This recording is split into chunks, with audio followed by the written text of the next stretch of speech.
Good morning student. जैसे कि हम आपको बोले थे कि आपका एक नया टॉपिक नया सब्जेक्ट नया ये शुरू हो रहा है, चैप्टर शुरू हो रहा है चैप्टर 3 यूनिट फर्स्ट आपकी कवर हो गई है मेरे पार्ट 1 और पार्ट 2 वाले वीडियो में। अब हम आपको यूनिट 2 को और चैप्टर 3 को पढ़ा रहे हैं। तो चैप्टर 3 का नाम जो आपका है वो है डीसी सर्किट थ्योरम्स। ठीक है, DC circuit theorem, direct current के थ्योरम्स कौन से हैं और किसने कौन कौन सा थ्योरम दिया डायरेक्ट करंट को लेकर। आप सब लोग जानते हैं कि डायरेक्ट करंट की डेफिनेशन क्या होती है, हम क्या उसको कहते हैं। ऐसी करंट जो अपने मैग्नीट्यूड को और अपनी डायरेक्शंस को सेम रखती है वो हमारी डायरेक्ट करंट कहलाती है। आपको बात पता है और आपको ये भी पता है कि एसी क्या होती है, अल्टरनेटिंग करंट क्या होती है। ऐसी करंट जो अपने मैग्नीट्यूड को चेंज करे और साथ में अपनी डायरेक्शन को भी चेंज करे वो आपकी अल्टरनेटिंग करंट कहलाती है। थोड़ा चीज़ें हम यहाँ पे आपके क्लियर कर देते हैं कि मैग्नीट्यूड को एसी में चेंज बहुत कम देखा गया है, मगर डायरेक्शन को तो चेंज देखा गया है, देखते ही हैं तभी हम उसको बोलते हैं। मगर मैग्नीट्यूड में चेंज बहुत कम है, मगर कई की बुक्स में लिखा होता है ऐसी करंट जो अपनी डायरेक्शन को चेंज करती है वो हमारी एसी करंट कहलाती है, ये लिखा होता है। पर क्या कहते हैं, सही डिफिनेशन जो ये है वो ये है कि जो अपने मैग्नीट्यूड और डायरेक्शन दोनों को चेंज करती है वो हमारी एसी करंट कहलाती है, अल्टरनेटिंग करंट कहलाती है। तो वो एसी हो जाती है। अब हम थोड़ा सा बढ़ के आगे देख लेते हैं कि क्या आपकी ये जो डीसी सर्किट थ्योरम है, जो आपका थर्ड चैप्टर है, दूसरी यूनिट है, वो आपकी क्या है। देखिए, बहुत से हमारे जो रिसर्चर हैं, रिसर्च इन्होंने की, जो साइंटिस्ट वगैरह, उन्होंने बहुत से लॉज दिए हैं, बहुत से थ्योरम्स दिए हैं।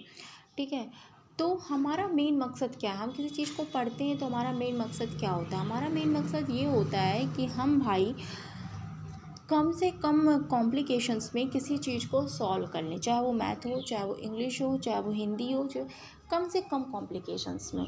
तो ऐसा तो है नहीं कि क्या कहते हैं कॉम्प्लिकेशन कम कर से, मान लीजिए कोई मान लीजिए आपको अपने घर से स्टेशन जाना है तो रास्ता बहुत सा आपके पास हो सकता है, पर आपका मुद्दा कहाँ है, रेलवे स्टेशन पहुंचने का। रास्ते तो आपके सामने बहुत ढेर सारे हो सकते हैं, हर बहुत सारे रास्तों को आप अपना सकते हैं, मगर सबसे बड़ा हमारा जो टारगेट है वो हमारा स्टेशन पहुंचना। इसी तरह आप इलेक्ट्रिकल की बात कर लीजिए तो हमारा सबसे बड़ा मुद्दा क्या है, सर्किट को सॉल्व करना, करना, जिसके लिए हम किसी भी थ्योरम का इस्तेमाल कर सकते हैं। तो अभी आपको अलग अलग से एक एक थ्योरम बताया जाएगा, फिर उन सारे थ्योरम को एक पर्टिकुलर सर्किट पे कैसे अप्लाई करेंगे वो बताया जाएगा। ठीक है, एक ही सर्किट में एक कोई सर्किट है, कोई हमने डिज़ाइन कर दी तो एक सर्किट, अब उस सर्किट को हम कितने तरीक़ों से सॉल्व कर सकते हैं या हम उसमें कौन कौन से ऐसे थ्योरम्स लॉज लगाए हैं कि वो सर्किट हमारा कम से कम कॉम्प्लेक्शन में सॉल्व हो जाए। तो जैसे कि हम आपको बता रहे हैं कि आप अपने घर से स्टेशन जाना चाहते हैं तो आपका मुद्दा सिर्फ है स्टेशन पहुंचना। रास्ते अब आपको अलग अलग बहुत से मिलेंगे, तो आप उन अलग रास्तों में कौन सा रास्ता अपनाएंगे जो आप वही सोचेंगे कि मेरे पास, मान लीजिए आपको घर से स्टेशन जाने के लिए 5 रास्ते आपके पास हैं। एक रास्ता जिसकी रोड सही नहीं है, थोड़ी डैमेज है, ऊबड़ खाबड़ है, एक वो है। एक रास्ता कि जहाँ पे आधी रोड तो अच्छी है मगर आधी रोड तो नहीं बनी हुई है, टूटी फूटी है। एक रास्ता कि जहाँ की रोड बहुत ही स्मूथ है मगर लंबी है। एक रास्ता कि जहाँ की रोड तो स्मूथ है मगर छोटी भी है। हाँ, 4 रास्ते। और एक ऐसा रास्ता जो एकदम बंजर है, घाटी वगैरह सबसे होते हुए जाता है वो रास्ता। तो ऐसे आपके पास 5 रास्ते हैं और अपने घर से निकलते हैं, आपको स्टेशन पहुंचना है। तो जब आप अपने घर से निकलेंगे तो आप सोचेंगे मैं किस रास्ते से जाऊं कि मैं जल्दी पहुंच जाऊं और मुझे बहुत प्रॉब्लम भी ना हो। तो आपके दिमाग में सबसे पहले ये आएगा कि अरे वो रास्ता जो प्लेन भी था और छोटा भी था उससे चलते हैं, तो आप उस रास्ते को ही अपनाएंगे। मगर आपको पता क्या है, आपको पता तो वो चारों रास्ते हैं ना, जो एक बंजर ज़मीन का है वो भी आपको पता है, एक वो भी रास्ता पता है जहाँ पे ज़मीन आधी सही है आधी ख़राब है, एक वो भी पता है जो रास्ता प्लेन तो है पर बहुत लंबा है। ये सारे रास्तों की जानकारी आपको है, मतलब आपको ओवरऑल, मतलब कि कहने का मेरा कहने का आपसे ये कि आपको ओवरऑल सारे रास्ते की जानकारी है, पर आप अब उसमें से क्या चूज़ करते हैं स्टेशन पहुंचने के लिए, ये आप पे डिपेंड करता है। ऐसे ही हमको सर्किट सॉल्व करने के लिए हमको सारे थ्योरम, सारे लॉज की जानकारी होती है। अब हम उस सर्किट को में कैसे ढूंढते हैं कि कौन सा लॉ हम लगाएं कि आसानी से हमारा काम हो जाए, वो हमारे ऊपर डिपेंड करता है। ठीक है, वो हमारे ऊपर डिपेंड करता है। अगर पर्टिकुलर किसी चीज़ में लिख के दे देगा कि नहीं आपको थेवेनिन्स लॉ का ही इस्तेमाल करना है, नहीं आपको नॉर्थन्स का ही करना है, नहीं आपको डेल्टा स्टार कन्वर्जन ही करना है, नहीं आपको स्टार टू डेल्टा कन्वर्जन ही यहाँ पे लगाना है, या कहीं लिख के ऐसे दे देगा, या मान ली कहीं लिख के दिया आपको KCL या KVL ही अप्लाई करना है, तो वहाँ पे आप बाउंडेड हो जाएंगे। जैसे मैं आपको बोल दूँ कि आपको वो पानी वाले रास्ते से ही जाना है, तो मेरे द्वारा आपको कहीं कहीं ये बात आपको बाउंड करती है। हाँ, आपको तो सारे रास्ते पता है, मगर अब आप बाउंडेड हैं, और अब आप अपने रास्ते पे पहुंचने के लिए उसी रास्ते को अपनाएंगे, क्योंकि मैंने आपको बाउंड कर दिया है कि आप अगर इस रास्ते से नहीं गए तो मैं आपको स्टेशन पहुंचने पर भी मैं आपको आपका पहुंचना वैलिड नहीं मानूंगी। तो ठीक है, तो ये मैंने आपको बाउंडेड कर दिया। तो कोई क्वेश्चंस आपको बाउंडेड करके अगर देता है कि भाई आप थेवेनिन्स लॉ का अप्लाई करो, आप नॉर्थन लॉ का ही अप्लाई करो, आप मैक्सिमम पावर ट्रांसफॉर्मेशन ही लगाओ, सुपरपोजिशन ही लगाओ, तो आप बाउंडेड हो जाओगे। बट अदरवाइज क्वेश्चन में कुछ भी नहीं लिखा है, सिर्फ लिखा है solve the following circuits and find out the current. तो आप फ्रीली हो, आप कोई भी थ्योरम्स, कोई भी मेथड, कोई भी को अप्लाई कर सकते हो। तो DC सर्किट थ्योरम्स हम यहाँ पे पढ़ना स्टार्ट करेंगे और एक एक को देखेंगे। हम बेसिकली उस सर्किट की एप्लीकेशंस को देखने की कोशिश करेंगे। ठीक है, तो यहाँ पे लिखा हुआ है थेवेनिन्स थ्योरम, थेवेनिन्स का लॉ। तो यहाँ पे फर्स्ट चीज़ आपकी लिखी हुई है थेवेनिन्स थ्योरम। ठीक है, हम इसको देखेंगे। तो थेवेनिन्स एक साइंटिस्ट है जिन्होंने ये बोला कि आप एक सर्किट जिसमें आप बहुत से वोल्टेज सोर्सेस को इस्तेमाल करते हैं, हम उन सारे वोल्टेज सोर्सेस का इस्तेमाल ना करके एक सिंगल वोल्टेज सोर्स अप्लाई करते हैं, और जो ऐसा वोल्टेज सोर्स होगा जो उस सर्किट में जितनी भी डिवाइसेस लगी होंगी सब पे वैलिड माना जाएगा। ठीक है, तो उन्होंने अपनी इस थ्योरम को, इस चीज़ को प्रूव किया और बताया। ठीक है, तो जो लीनियर बाइलेटरल नेटवर्क आप देख रहे हो, इसका मतलब ये होता है ऐसा सर्किट जिसमें बाइलेटरल मतलब कि बहुत सारे वोल्टेज सोर्सेस लगाए गए हों, उस वोल्टेज सोर्स को हम क्या करेंगे, सिंगल सोर्स में यहाँ पे कन्वर्ट करेंगे। ठीक है, अब वोल्टेज सोर्स ऐसे थोड़ी ना वहाँ से हम निकाल के ख़त्म कर देंगे, नहीं, हम उसको सॉल्व करके उसकी वैल्यू को चेंज करके थेवेनिन्स में अप्लाई करेंगे। ठीक है, ठीक, तो हमको क्या करना है, तो थेवेनिन्स द्वारा बोला गया कि वो सारे जो वोल्टेज होंगे उसका एक इक्विवेलेंट वोल्टेज निकाल लेते हैं, VTH। आप इक्विवेलेंट वोल्टेज बोल दो, आप टोटल वोल्टेज बोल दो, आपको सर्किट का VTH फाइंड आउट करना है, टोटल वोल्टेज फाइंड आउट करना है, हाउ, किसी भी तरीके से। ठीक, थेवेनिन्स ने बाउंड नहीं किया कि आप पर्टिकुलर कोई तरीका ही अपनाओ। जैसे उन्होंने बोला कि you can choose your open A free options हैं, आप किसी भी ओपन ए फ्री ऑप्शंस का इस्तेमाल करके आपको थेवेनिन्स VTH फाइंड आउट करो सर्किट का। तो उन्होंने बोला जो भी आप वैल्यू फाइंड आउट करोगे, ठीक है, वो आपकी VTH वैल्यू कहलाएगी, टोटल वैल्यू कहलाएगी, जिसको थेवेनिन्स वोल्टेज बोला जाएगा। ठीक है, और उस वोल्टेज के साथ जिस भी लोड पे आपको करंट निकालने को बोला जाएगा उसको आप पैरेलली कनेक्ट कर दोगे, उसको आप क्या करोगे, पैरेलली कनेक्ट कर दोगे। और जो आपका, इतना बोलने के बाद उन्होंने बोला कि अगर हम टोटल वोल्टेज ले रहे हैं भाई, तो हमको टोटल करंट की भी आवश्यकता है और टोटल रेजिस्टेंस की भी आवश्यकता है। तो उन्होंने बोला कि उस लोड के अक्रॉस इक्विवेलेंट रेजिस्टेंस आप निकालोगे, आर इक्विवेलेंट निकालोगे, और उसको आप वोल्टेज के साथ सीरीज़ में कनेक्ट कर दोगे, जो कि यहाँ कनेक्शन है, जो कि यहाँ पे कनेक्ट किया गया है। टोटल वोल्टेज के साथ आपको जो लोड फाइंड आउट करना है उसको आप लगा दोगे पैरेलली, और आर इक्विवेलेंट आप सीरीज़ में लगा दोगे। तो ये ओवरऑल फिगर आपकी हो गई, VTH हो गई, थेवेनिन्स की थ्योरम्स की फिगर हो गई। तो अब हम क्वेश्चन में जो आपका चीज़ दिया हुआ है उस चीज़ को देख लें। पेपर में जो चीज़ लिखी हुई है कि जो भाषाओं में यूज़ किया जाता है, जो एक बुक की लैंग्वेज में यूज़ किया जाता है, उसको पढ़ लेते हैं। लिखा हुआ है कोई भी रेखीय बाइलेटरल नेटवर्क जिससे एक से अधिक ऊर्जा स्रोत हो, जैसे मैंने आपको बताया एक से अधिक ऊर्जा स्रोत क्या होंगे, वोल्टेज लगे हैं बहुत ढेर सारे, या आप करंट सोर्सेस का भी इस्तेमाल कर सकते हैं। करंट सोर्सेस भी अगर वहाँ पे होते हैं तो उसका भी इस्तेमाल कर सकते हैं, मगर ज़्यादातर मेनली देखा गया है कि हम वोल्टेज सोर्स ही लगाते हैं, वोल्टेज ही अप्लाई दी जाती है, पोटेंशियल को ही देखा जाता है। ठीक,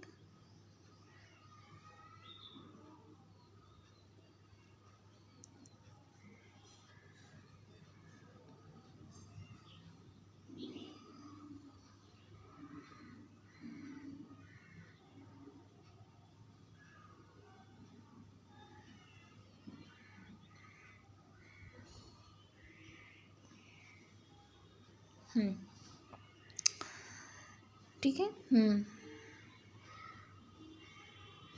कोई भी रेखीय बाइलेटरल नेटवर्क जिसमें एक से अधिक ऊर्जा स्रोत हैं को एक ऐसे समतुल्य नेटवर्क से प्रस्थापित किया जा सके जिसमें केवल एक, देखिए यही चीज़ आपको मैं बता रही थी, जिसमें क्या हो, जिसमें केवल एक वोल्टेज स्रोत हो तथा इसमें श्रेणी क्रम में तथा प्रतिरोध को संयोजित में जोड़ा जाता है। ठीक, जहाँ VTH लोड टर्मिनल पर ऊपर खुला प्रतिरोध वोल्टेज तथा RTH लोड टर्मिनल में देखे गए तुल्य प्रतिरोध है, जबकि सारे ऊर्जा स्रोतों को उनके आंतरिक प्रतिरोध द्वारा प्रस्थापित कर दिया गया है। ठीक है,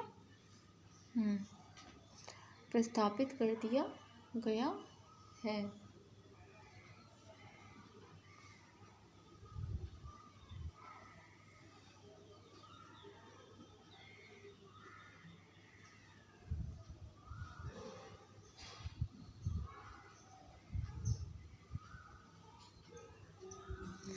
ठीक है, तो आगे के जब देखेंगे तो यहाँ पे उसी टर्मिनल और उसी सर्किट को यहाँ पे ठीक है, तो यहाँ पे हम लोग जहाँ पे थे, किस पॉइंट पे थे, हाँ यहाँ पे देखिए दिए गए चित्र में एक लीनियर तथा बाइलेटरल परिपथ प्रदर्शित किया गया है जिससे टर्मिनल A तथा B के मध्य लोड जुड़ा हुआ है। ये वो परिपथ है, यहाँ पे इसको प्रदर्शित किया गया है और इसको इस तरीके की फॉर्म में कन्वर्ट कर दिया जाएगा जब हम इसका VTH निकाल लेंगे। ठीक है, थेवेनिन्स के अनुसार बता दिया गया है कि एक सिंगल सोर्स हमको अप्लाई करना है जिसको हम VTH बोल रहे हैं, और उसके साथ ही हमको इस पूरे सर्किट का R इक्विवेलेंट निकालना है जिसको हम सीरीज़ में जोड़ेंगे, और साथ में ही लोड को हम जोड़ेंगे कहाँ पे, लोड को हम जोड़ देंगे आपका, कहाँ जोड़ देंगे हम, पैरेलल में जोड़ देंगे VTH के। तो ये आपका थेवेनिन्स का यहाँ तक का जो अभी तक लिखा हुआ है इसको समझा दिया गया। अब क्या लिखा है यहाँ देखिए, अब लिखा हुआ है इस परिपथ को टर्मिनल AB के सापेक्ष एक ऐसे परिपथ से प्रस्थापित किया गया है जा सकता है जिससे केवल एक वोल्टेज स्रोत VTH तथा इसे श्रेणी क्रम में जोड़ा गया, यही चीज़ बताई गई है। यहाँ पे RTH लोड टर्मिनल से देखने पर परिपथ का तुल्य प्रतिरोध है जब सभी ऊर्जा स्रोत उनके आंतरिक प्रतिरोध से प्रस्थापित कर दिए जाते हैं। ठीक, नेक्स्ट पेज को देखते हैं, ये थ्योरी थी इसकी, ये सारी चीज़ें क्या थी, आपकी थ्योरी थी इसकी।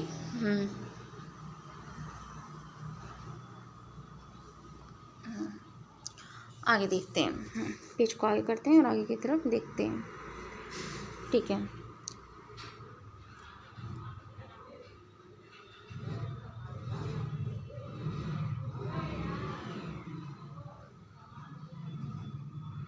तो यहाँ पे आप देखिए KCL लगा लेते हैं आप इस जगह पे, अब इस सर्किट में KCL लगा लेते हैं तो यहाँ पे आपको KVL लगा लेते हैं, KVL लगाते हैं अगर आप यहाँ पे, तो आपको यहाँ पे कुछ इस तरीके का फिगर मिलेगा।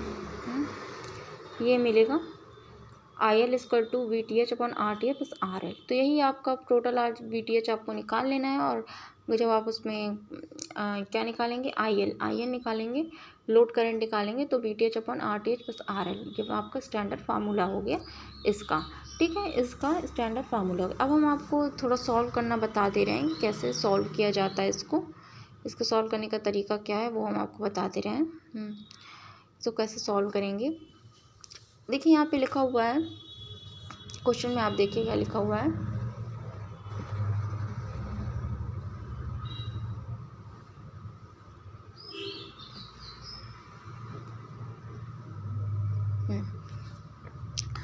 क्वेश्चन में देखिए लिखा है यहाँ पे, यहाँ लिखा है प्रदर्शित नेटवर्क के 16 ओम प्रतिरोध में थेवियन प्रमेय द्वारा धारा का मान निकालना। ये है आपका 16 ओम का प्रतिरोध, ठीक है। इसी के अक्रॉस आपको करंट निकालनी है, अप्लाइंग दी थेवियंस थ्योरम। इसी थ्योरम का इस्तेमाल करते हुए यहाँ पे आपको करंट को निकालना है।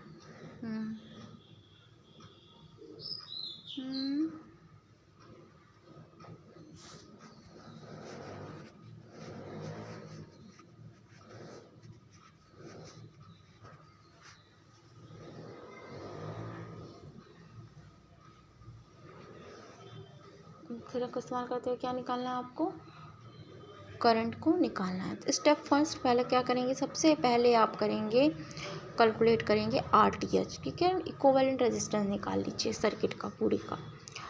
ये सबसे पहला स्टेप है कि RTH आप निकाल लीजिए इसका।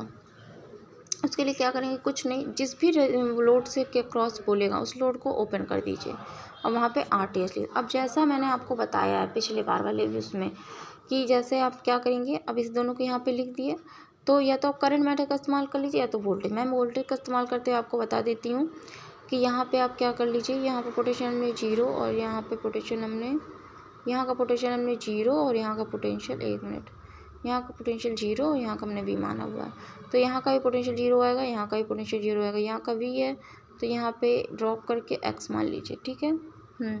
x हो गया और यहाँ का पोटेंशियल 0 तो यहाँ का भी पोटेंशियल 0। तो इस तरह मैंने मान लिया फिगर में, फिगर को इस तरह मैंने कर दिया है। अब इसमें देख लीजिए रेजिस्टेंस जिस पोटेंशियल के अक्रॉस जितना लगा हुआ है। जैसे हमने एक अब बनाएंगे लाइन तो हम लिख देंगे वहाँ पे V2 0 और x, ठीक है। अब देख लीजिए 0 से x के बीच कुछ नहीं है, यहाँ पे x से V से x के बीच कुछ भी नहीं है, और यहाँ पे फिर V आ जाएगा आपका, V से 0 के बीच 6 ओम का है, V से 0 के बीच ये रहा 6 ओम। उसके बाद आप देखेंगे फिर V से 0 के बीच फिर 6 ओम का ही है, 3 ओम का है। V से 0 के बीच ये रहा, V से 0 के बीच 3 ओम लगा दीजिए, 3 ओम का है और फिर कुछ नहीं है। तो मतलब आप देख रहे हैं ये दोनों ही आपस में क्या है, पैरेलल हैं। तो यही पैरेलल का फॉर्मूला लग गया है। यहाँ से 2 ओम का हमको R इक्विवेलेंट सर्किट का मिल गया, ये पैरेलल हो गया। यहाँ से 2 ओम का R इक्विवेलेंट सर्किट मिल गया आपको।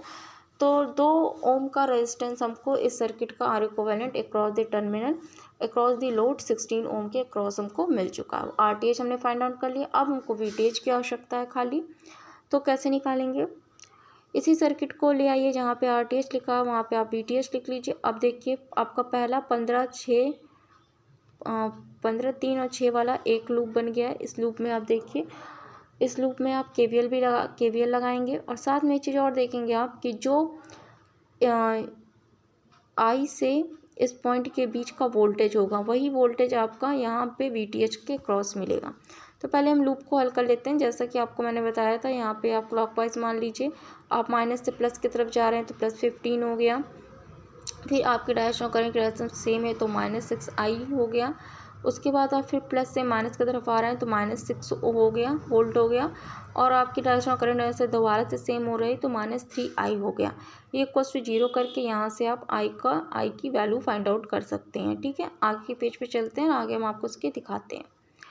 जो वैल्यू आगे फाइंड आउट हो जाएगी I की, और इसके बाद हम जो दूसरा वाला, ठीक है, फाइंड आउट हो गई वैल्यू आपकी, वहाँ से फाइंड आउट हो जाएगी। तो वहाँ पे आपको एक चीज़ ध्यान देनी है कि जो वैल्यू फाइंड आउट होगी I की, वहाँ पे मैं आपको बता दे रही हूँ कि यहाँ पे जो I की वैल्यू फाइंड आउट करेंगे उस I की वैल्यू को आप रेजिस्टेंस में यहाँ रख देंगी तो वोल्टेज आपको यहाँ का मिल जाएगा। तो V और जो वोल्टेज मिलेंगे दोनों वोल्टेज मिला के VTH यहाँ पे मिल जाएंगे आपको। यहाँ पे इस पेज पे VTH देख लीजिए मिल जाएगा आपको, ठीक है। तो VTH आपका आएगा 9, 6 आप वहाँ पे था, 6 वोल्ट आपका लगा हुआ था, 6 वोल्ट आपका लगा था ना, 6 वोल्ट वहाँ पे लगा था और आपकी करंट की जो वैल्यू आई थी वो 1 आ गई थी। तो 6 और 3 9 ऐसे ही हो गया, 9 वोल्टेज आपका वहाँ का VTH का आ गया, ठीक है। अब वो VTH भी आपको पता चल गया तो आप इक्विवेलेंट एक सर्किट बनाएंगे जिसमें आप लिखेंगे VTH इक्विवेलेंट सर्किट बनाएंगे। ये इक्विवेलेंट सर्किट जिसमें हमने वीटीएच की वैल्यू 9 लिख दी, रेजिस्टेंस को सीरीज में जोड़ दिया। इक्विवेलेंट ये टोटल वैल्यू है, टोटल वोल्टेज उस रेजिस्टेंस का हो गया, ये टोटल इक्विवेलेंट रेजिस्टेंस हो गया 2 ओम का, और उसके साथ आपने लोड को पैरेलल में कनेक्ट कर दिया। तो ये आपका वो सर्किट बना इक्विवेलेंट सर्किट लास्ट वाला। इसके अकॉर्डिंग आप यहाँ पे IL निकालेंगे, लोड निकाल लेंगे, जो कि आपकी होगी VTH अपॉन RTH प्लस 16। इसको सॉल्व आउट करेंगे तो करंट अक्रॉस द लोड आपकी निकल जाएगी 0.5 एम्पियर। तो ये आपका पूरा फंक्शन हो गया कि हम थेवेनिन्स को अप्लाई कैसे करते हैं। ठीक है, हम थेवेनिन्स को अप्लाई कैसे करते हैं, ये पूरा फंक्शन यहाँ पे आपको पता चला कि हम थेवेनिन्स को अप्लाई कैसे करते हैं। ठीक है, 1-2 न्यूमेरिकल और मैं आपको समझा देती हूँ। 1-2 न्यूमेरिकल और देख लीजिए, या फिर आप अपने समझ गए होंगे। आप मेरे ख्याल से निकालना बहुत ईजी ही है, बहुत कठिन नहीं है। नहीं तो होगा तो मैं एक वीडियो आपको न्यूमेरिकल का ही बना के भेज दूँगी, डाल दूँगी कि आप न्यूमेरिकल उसमें देख लीजिए कैसे फाइंड आउट करते हैं न्यूमेरिकल को। तो यहाँ तो समझ में आ गया होगा। अब एक और थ्योरम हम देख लेते हैं, नॉर्थन थ्योरम। ठीक है, देख लेते हैं नॉर्टन का थ्योरम क्या था।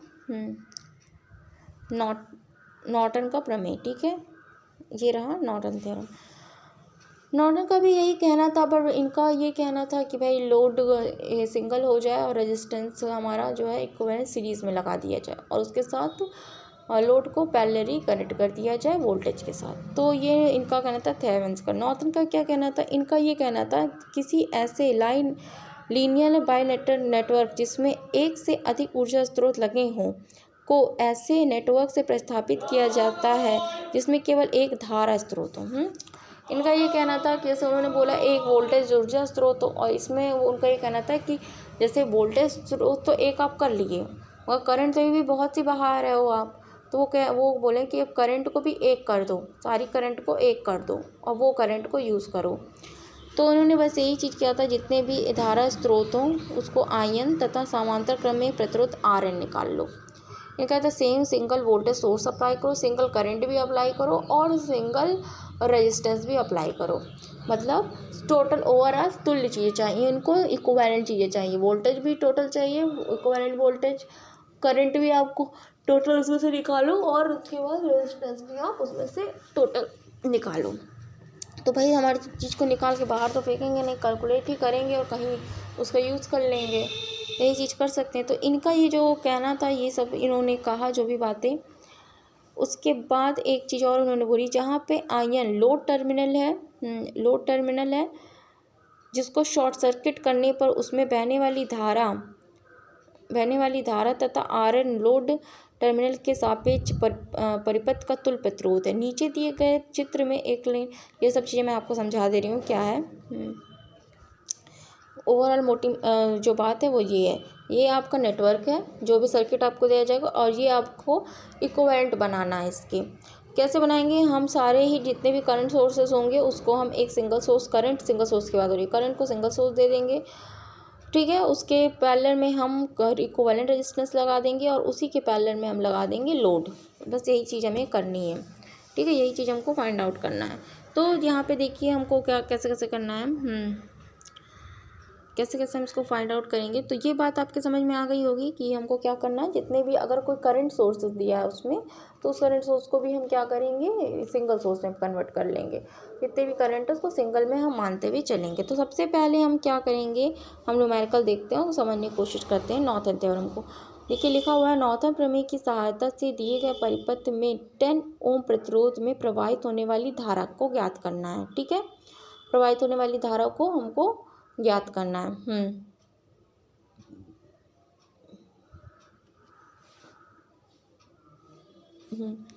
तो प्रवाहित होने वाली धारा को हमको ज्ञात करना है। तो अब मैं बता रही हूँ कैसे ज्ञात करना है। सबसे पहले हम क्या करेंगे, स्टेप 1 जो हम उठाएंगे, जिस ब्रांच में धारा ज्ञात करनी है उसे शॉर्ट सर्किट करके उसमें बहने वाली धारा IN निकालना है। ठीक है, तो हमको किस ब्रांच में, 10 ओम वाले में, 10 ओम ये है, इसको हमने शॉर्ट कर दिया। यहाँ पे हमको जो करंट होगी वो IN निकाला। आपको पता है ओपन सर्किट कर दिया जाए तो वहाँ से करंट फ्लो नहीं करेगी, हम शॉर्ट कर देंगे तो करंट तो फ्लो ही करेगी।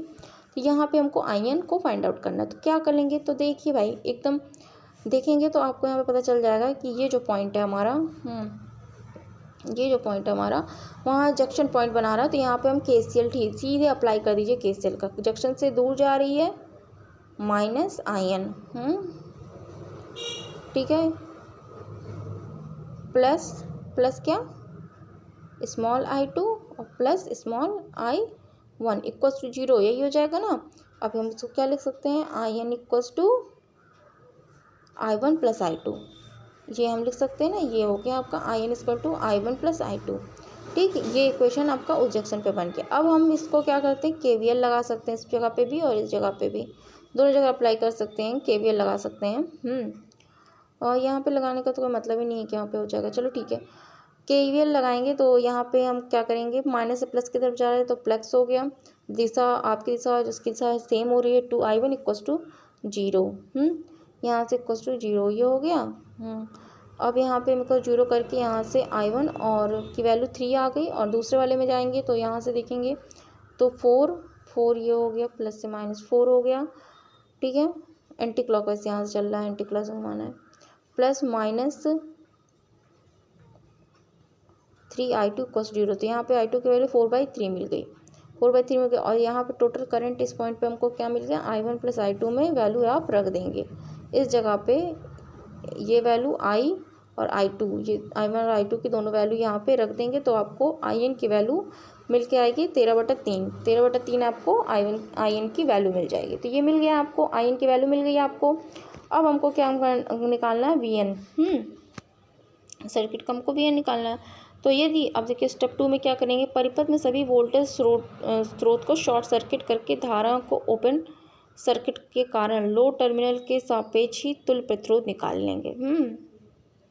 यहाँ से आई एन करंट मिल गया, यहाँ से आर इक्विवेलेंट निकालना है, तो यहाँ से हमको निकालना है, तो इसको ओपन कर देंगे और वोल्टेज का जो मेथड आपको बताया गया वोल्टेज का वही आप लगा देंगे। तो देखिए कैसे लगाएंगे, यहाँ से RTH आप RN आपको मिल जाएगा। स्टेप 3 में आप जाएंगे, इक्विवेलेंट सर्किट तैयार आपका हो गया। ये स्टेप 3 में इक्विवेलेंट सर्किट तैयार हो जाएगा तो ये स्टैंडर्ड आपका जो फॉर्मूला है, सर्किट आपकी यहाँ से तैयार हो जाएगी। तो इस फॉर्मूले पे आप रख देंगे यहाँ पे IL equals to RN/RN plus RL into IN, इस फॉर्मूले पे रख देंगे सारी वैल्यूज़ को, तो आपको आ जाएगा लोड करंट। किस मेथड से, नॉर्थन के मेथड से, जो आपके नॉर्थन साइंटिस्ट थे उनके मेथड के अनुसार आपके पास क्या आ जाएगा, लोड करंट आ जाएगी। तो अब आपको ये बात समझ में आ गई होगी कि हम क्या कर लेंगे, हम सिंगल करंट कर लेंगे और हम सिंगल वोल्टेज कर लेंगे और सिंगल आर इक्विवेलेंट कर लेंगे। तो वहाँ पे नॉर्थन थ्योरम्स को अप्लाई कर देंगे। और थेवेनिन्स को अप्लाई करने के लिए, अच्छा इसमें जो एक चीज़ ध्यान रखनी है वो रखिए कि नॉर्थन में हम शॉर्ट सर्किट करते हैं और थेवेनिन्स में हम ओपन सर्किट करते हैं, ठीक। ये दोनों चीज़ आपको थेवेनिन्स थ्योरम में ओपन सर्किट करेंगे और नॉर्थन थ्योरम में हम शॉर्ट सर्किट करेंगे। तो दोनों चीज़ें आपको समझ में आ गई होगी, ठीक है, ये दोनों ही चीज़ें आपको समझ में आ गई होगी। अब इसके बाद जो आपका चैप्टर है, ये चैप्टर यूनिट 2 था आपका, यूनिट 2 था, चैप्टर 3 था, जो कि आपका कंप्लीट हो गया है ये। अब आपको हम लोग को जो चैप्टर पढ़ना है वो यूनिट 3 पढ़ना है, AC वोल्टेज सोर्स है, परावर्ती वोल्टेज सोर्सेस हमको पढ़ने हैं, और ये भी बहुत छोटा ही चैप्टर है आपका, यही पढ़ना है आपको। और साथ में इसी के साथ ही आपका यूनिट 4 भी स्टार्ट हो जाए, ये यूनिट 3 में आता है, यूनिट 3 के अंदर आता है, तो ये बहुत छोटा चैप्टर है तो बहुत जल्दी ख़त्म हो जाएगा। और साथ में इसी वीडियो में, नेक्स्ट वीडियो में आपको यूनिट 4 भी स्टार्ट हो जाएगा, इलेक्ट्रोमैग्नेटिक इंडक्शन, ये भी आपका स्टार्ट हो जाएगा, ठीक है। तो आज फिलहाल आपका जो ये था, जितना थ्योरम्स थे, 2 ही थ्योरम आपको पढ़ने हैं, क्योंकि आप लोगों को 2 ही पढ़ना है। प्योर इलेक्ट्रिकल के बच्चों को 8 थ्योरम्स पढ़ने होते हैं, जैसे कि कौन कौन से थ्योरम्स हो गया आपका, थेवियंस हो गया, नॉर्थन्स हो गया, मैक्सिमम पावर ट्रांसफॉर्मेशन थ्योरम्स हो गया, सुपरपोजिशन थ्योरम्स हो गया। तो 4 थ्योरम से यही हो गए आपके सामने, 4-5 थ्योरम। और केवीएल वगैरह तो सब पढ़ते हैं, स्टार डेल्टा तो वो लोग पढ़ते ही हैं। तो इलेक्ट्रिकल के बच्चे सारे पढ़ते हैं, मगर सिविल और मैकेनिकल के बच्चे 2 ही थ्योरम पढ़ते हैं डिप्लोमा में, ठीक है। तो मेरे ख्याल सब सारी चीज़ें यहाँ पे हो गई हैं, इस चैप्टर को भी कंप्लीट कर दिया गया है। तो नेक्स्ट को हम देखेंगे, नेक्स्ट वीडियो में हम देखेंगे चीज़ें, तो आप इसको देखिएगा, पूरा ही देखिएगा और समझ में भी आ जाएगा, बहुत छोटा चैप्टर है। तो समझ में भी आ जाएगा। न्यूमेरिकल का मैं आपका एक और वीडियो बनाऊंगी सिर्फ न्यूमेरिकल के लिए ही, तो जल्दी ही डाल देंगे उसको भी। सारे न्यूमेरिकल्स होंगे उसमें, स्टार से लेके नहीं रेजिस्टेंस कन्वर्जन से लेके पूरा star, delta, KVL, KCL, apply, Thevenin's, Norton's, ये सारे न्यूमेरिकल उसमें 2-3 न्यूमेरिकल उसमें होंगे जो इन सबको फॉलो करेंगे। ठीक है, तो ठीक है, आज के लिए फ़िलहाल इतना ही, और देखिएगा पूरा। और ठीक है, थैंक यू फॉर वॉचिंग।